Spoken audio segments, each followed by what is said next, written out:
France বনাম Spain সেমিফাইনালে মহারণ। কে উঠবে বিশ্বকাপের ফাইনালে? বিশ্বকাপের সবচেয়ে বড় লড়াইগুলোর একটি আজ আমাদের সামনে। একদিকে বর্তমান সময়ের অন্যতম শক্তিশালী দল ফ্রান্স, অন্যদিকে দুর্দান্ত ছন্দে থাকা স্পেন। দুই ইউরোপীয় পরাশক্তির এই সেমিফাইনাল ম্যাচে জয়ী দল নিশ্চিত করবে বিশ্বকাপের ফাইনাল। তাহলে কারা এগিয়ে, চলুন দেখে নেওয়া যাক।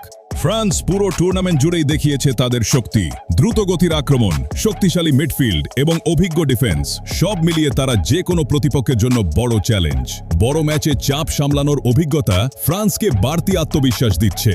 অন্যদিকে স্পেন খেলছে তাদের পরিচিত পজেশন ভিত্তিক ফুটবল। ছোট ছোট পাস, অসাধারণ বল নিয়ন্ত্রণ এবং ধৈর্য ধরে আক্রমণ গড়ে তোলাই তাদের সবচেয়ে বড় শক্তি। তরুণ ও অভিজ্ঞ খেলোয়াড়দের সমন্বয়ে স্পেনও রয়েছে দুর্দান্ত ফর্মে। এই ম্যাচে একটি ছোট ভুলও হতে পারে ম্যাচের ভাগ্য নির্ধারণকারী মুহূর্ত। ফ্রান্স কি তাদের অভিজ্ঞতা দিয়ে জয় ছিনিয়ে নেবে, নাকি স্পেনের দারুণ টিম ওয়ার্ক ও পজেশন ফুটবল তাদের ফাইনালে নিয়ে যাবে? ফুটবল প্রেমীরা অপেক্ষা করছেন 90 মিনিটের এক রোমাঞ্চকর যুদ্ধের জন্য। আপনার মতে কে জিতবে এই সেমিফাইনাল, ফ্রান্স নাকি স্পেন? আর ম্যাচের সেরা খেলোয়াড় কে হবেন? এখনই কমেন্টে আপনার মতামত জানান।